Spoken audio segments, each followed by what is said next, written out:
Hello everyone. आज हम लोग समझते हैं क्लासिकल रियलिज्म और नियो रियलिज्म में क्या डिफरेंस है। राइट ये मैं टेबल के मेथड से समझा रही हूँ, क्योंकि इससे क्या है, जो एक एक कंसेप्ट है वो हमें बहुत अच्छे से क्लियर हो जाएगा।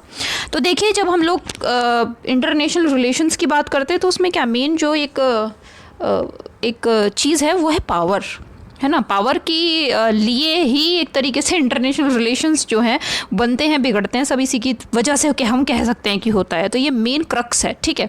तो हमने लिखा है एक तरफ CR और एक तरफ लिखा है NR, classical realism, neo realism. अब समझते हैं इसको। देखिए, क्लासिकल जो रियलिज्म है ये जो बात करता है कि जो इंटरनेशनल कॉन्फ्लिक्ट है, फर्स्ट पॉइंट है इंटरनेशनल कॉन्फ्लिक्ट, और जो ये वॉर है ये होता किस वजह से है? Because of imperfect human nature. Right यहाँ पे इंसान की प्रवृत्तियां, जैसे कि पहले भी हम लोग इसको समझ चुके हैं एक बार, ह्यूमन नेचर इम्परफेक्ट है, इस वजह से होता है। उसकी लालच, है ना, क्रोध, घृणा वगैरह वगैरह। अब जो नियो रियलिज्म है वो किस बात पे बल देता है? नियो रियलिज्म कहता है कि जो भी इंटरनेशनल रिलेशंस में हो रहा है because of anarchic international system, right, मतलब एनार्की की वजह से हो रहा है, अराजकता है व्यवस्था के अंदर, इस वजह से ये सारी चीज़ें हो रही हैं। करेक्ट। सेकंड पॉइंट देखिए, the state is ontologically superior to the system. Ontologically का मतलब होता है कि एक तरीके से आप जब क्लासिफिकेशन करते हैं ना, उसको हम लोग इसको ओंटोलॉजिकली कहते हैं। सत्ता मूलक भी हम लोग इसको कह सकते हैं ना, सत्ता के लिए फिलोसफी में हम इसको यूज़ करते हैं। तो the state is ontologically superior to the system. यहाँ पे ये कहता है कि जो सिस्टम है, जो व्यवस्था है, उससे स्टेट ज़्यादा सुपीरियर है, मतलब वो ज़्यादा इंपॉर्टेंट है। राइट यहाँ पे क्या इन्होंने सिस्टम को ज़्यादा सुपीरियर माना है, व्यवस्था क्या है उसको इन लोगों ने ज़्यादा इंपॉर्टेंट माना है। करेक्ट।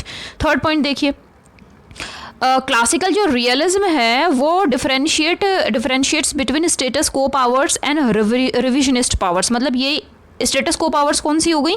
वो स्टेट्स जो एक तरीके से व्यवस्था के अंदर अपनी व्यवस्था या सिस्टम उसी तरीके से बनाए रखते हैं, है ना, उसमें ज़्यादा चेंज नहीं होता है। जैसे कि नॉर्थ कोरिया, वो जस का तस है ना, उसी तरीके से उसकी व्यवस्था चल रही है। एक होता है रिविजनिस्ट पावर। रिविजनिस्ट पावर होती है जैसे आप रिविजन करते हो ना चीज़ों को, आपने एक बार पढ़ लिया फिर आप दोबारा करोगे। करेक्ट। तो इसी तरीके से हम जो है एक तरीके से स्टेट्स जो समय के अनुसार अपनी जो परिस्थितियाँ उसमें चेंज लाते हैं। जैसे रशिया बिफोर 1990s है ना, आफ्टर 1990s है ना, 1991 बिल्कुल चेंज है। राइट हम इसको एक और समझ सकते हैं कि जैसे चाइना है। चाइना अगर हम लोग पावर के हिसाब से बात करें, वहाँ के सिस्टम के हिसाब से बात करें, तो चाइना क्या है? चाइना कम्युनिस्ट कंट्री है। सत्ता किस तरीके से उसने हासिल कर रखी है। लेकिन अगर बिजनेस की बात करें, इंटरनेशनल रिलेशन में उसके सिस्टम को देखें, तो वो क्या है, वो पूरा का पूरा एक तरह से कैपिटलिस्ट की तरह से आ गया, वो उस तरीके से काम करता है। राइट तो ये क्या हो गया, ये स्टेटस को पावर्स के हिसाब से ये समझता है व्यवस्था को, जो क्लासिकल रियलिज्म और रिविजनिस्ट पावर्स के हिसाब से। अब जो ये न्यू रियलिस्ट हैं, ये क्या करते हैं, ये मानते हैं स्टेट को एक यूनिटरी एक्टर।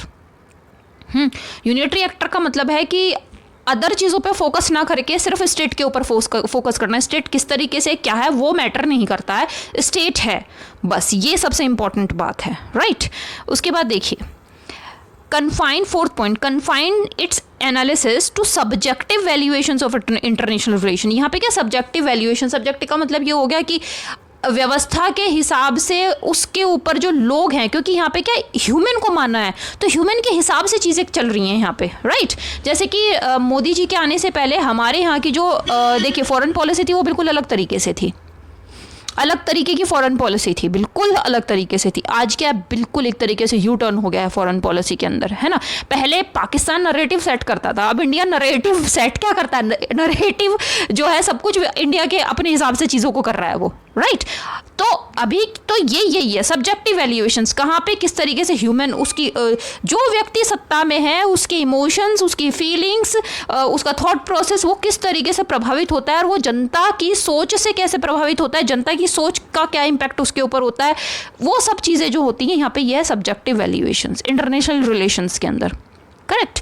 अब आते हैं इसको देखिए, फोर्थ पॉइंट NR का साइंटिफिक अप्रोच। यहाँ पे क्या है, ये व्यवहारवाद से हेविली इन्फ्लुएंस्ड बाय बिहेवियरिस्ट। ठीक है, ये लोग जो हैं बिहेवियरलिज्म से बहुत ज़्यादा प्रभावित हैं। बिहेवियरलिज्म क्या है, बिहेवियरलिज्म को ये एक तरीके से ये है कि जो एक तरीके से इमोशंस को जनरलाइज करना, कि एक परिस्थिति के अंदर इंसान कैसा व्यवहार करेगा, है ना, साइंटिफिक अप्रोच एक तरीके से उसको करना। राइट तो यहाँ पे क्या, यहाँ पे साइंटिफिक अप्रोच नहीं, यहाँ पे ये है कि एक जगह पे एक इंसान ऐसा व्यवहार कर रहा है तो दूसरी जगह पे वो वैसा करेगा।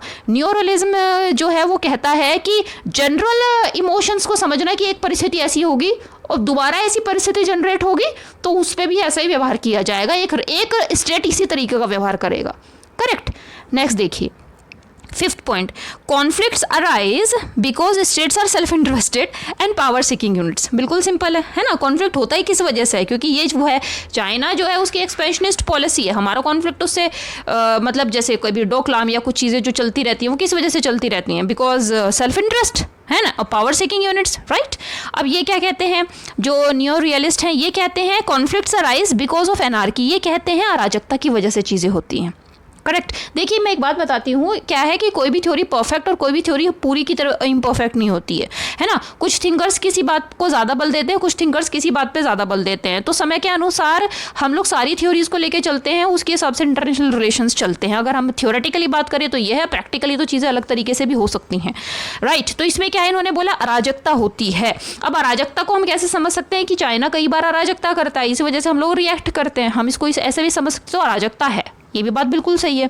Since there is no central authority, China ऐसा क्यों करता है? सेंट्रल अथॉरिटी कोई है ही नहीं ना। एक्चुअली यूएस ने कई बार जो ये अरब कंट्रीज हैं, लीबिया है ना, इराक है, यहाँ पे बमबारी करी, मतलब एक तरीके से बर्बादी हो गई ये सारे के सारे देश।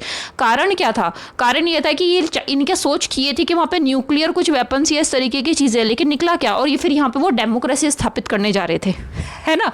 हुआ क्या? वहाँ पे कुछ भी नहीं निकला। आज स्थिति क्या? आज कुछ भी नहीं है। तो यूएस ने क्या किसी की सुनी? नहीं सुनी। अभी रशिया वो जो कर रहा है वो एक, हालांकि हम वो एक रिएक्शन है बिकॉज ऑफ नाटोज एक्सपेंशनिस्ट पॉलिसीज, ठीक है ना। लेकिन अभी वो जो कर रहा है, क्या कोई उसको रोकने की कोशिश कर रहा है? नहीं। कोविड आया, कारण क्या है सबको पता है। चाइना की कहीं ये है कि चाइना ने इसको, ये बायो वारफेयर, एक तरीके से वॉरफेयर है जो अभी चल रहा है, राइट। बायो वेपन है ये, राइट। लेकिन क्या कोई सेंट्रल अथॉरिटी जिसने उसको एक तरीके से रिस्ट्रेन करने की कोशिश करी? नहीं है। यही बात यहाँ पे साबित हो जाती है। Since there is no central authority the states try to seek power to seek themselves, to help themselves. अपने आप को मजबूत करने के लिए एक देश क्या करेगा, वो जो है मतलब उस एनार्की से बचने के लिए अपनी जो है अपनी पकड़ मजबूत बनाएगा। जैसे कि हम आज के एग्जांपल की बात करें तो अभी क्या हुआ, रशिया और यूक्रेन में चल रहा है, लेकिन उन्होंने क्या किया है, यूएस जो है नाटो का एक तरीके से लीडर है ना, और नाटो के एक्सपेंशनिस्ट पॉलिसी की वजह से ही ये सारी की सारी चीज़ें आज हम कह सकते हैं ये हो रहा है, बिल्कुल ठीक है। तो इन्होंने क्या किया, इन्होंने जो है वीज़ा और ये मास्टर कार्ड ये सब बंद कर दिए, है ना। मैकडोनल्ड्स वहाँ पे बंद कर दिया। उसका वो लोग एक अपने नए जो एक हथियार हैं वो लॉन्च कर रहे हैं, या अपनी चीज़ों को जो है समझने की कोशिश कर रहे हैं, या उसके खिलाफ लड़ रहे हैं। रशिया वाले भी, रशिया को भी तो नुकसान ही हो रहा है, लेकिन रशिया उसको कर रहा है। अब भारत का इसमें क्या है, हम लोगों ने बहुत दिनों पहले ही मोदी जी ने क्या रुपये पे बल दिया, है ना। कल को अगर कुछ ऐसी स्थिति आ गई तो हमें प्रॉब्लम नहीं होगी, क्योंकि हमारे पास डिजिटल ट्रांजैक्शन के नए नए और तरीके हैं, हम उनसे कर सकते हैं, हमें उसकी कोई दिक्कत नहीं, समझे ना। तो ये क्या है, ये यही है। Since there is no central authority, the states try to seek power. ये भी एक तरीके का पावर है, सॉफ्ट पावर है, बट पावर है टू हेल्प themselves, राइट। देखिए next point, focuses it's interest on human nature. यहाँ पे जो मेन मुद्दा है वो ह्यूमन नेचर है, करेक्ट। हम ट्रंप को कितना भी बुरा बोले, वो एक नैरेटिव सेट किया गया था। ट्रंप के ने युद्ध से यूएस को निकाला, उसके पहले कुछ एक दो प्रेसिडेंट ऐसे हुए, एक प्रेसिडेंट ऐसे हुए जिन्होंने नोबेल पीस प्राइज़ ले लिया, लेकिन उन्होंने यूएस को युद्ध में धकेला और बहुत सारे देश बर्बाद किए, लेकिन वो नोबेल पीस प्राइज़ ले गए, पीस प्राइज़, ठीक है।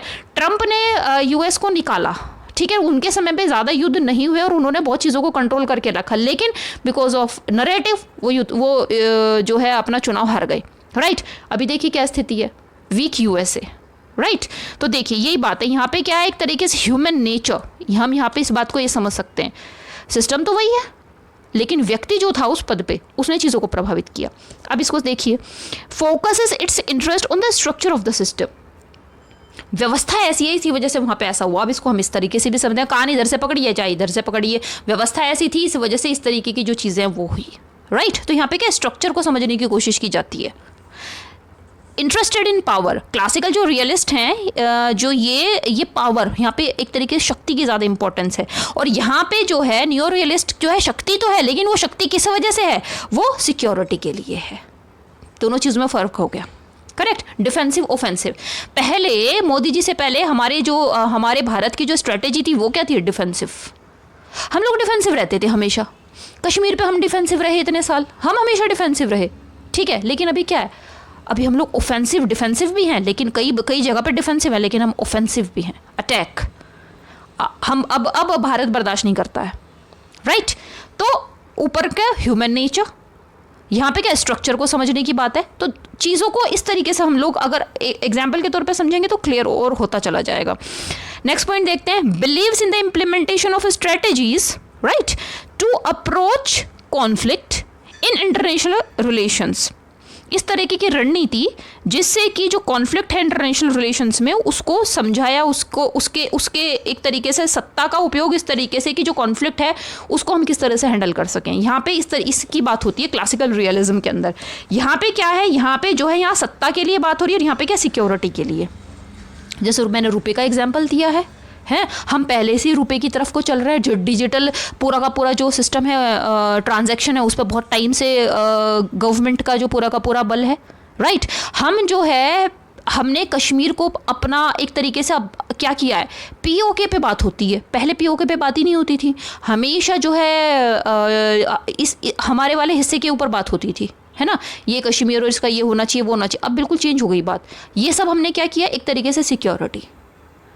अब चीज़ें उधर ज़्यादा है, राइट। तो देखिए ये आज के लिए इसी वीडियो, क्योंकि एक वीडियो ना फिर बहुत लंबा हो जाता, तो मैंने कुछ पॉइंट्स आज समझाए हैं। 1-2 पॉइंट और हैं, वो मैं जो है इसका जो मैं नेक्स्ट वीडियो बनाऊंगी उसके अंदर इस टॉपिक को हम लोग पूरा करेंगे, ठीक है। तो आई होप जो बेसिक है क्लासिकल रियलिज्म और नियो रियलिज्म के बीच में जो डिफरेंशिएशन है वो आपको समझ में आया होगा। मिलते हैं नेक्स्ट वीडियो में। Thank you so much for watching, take care.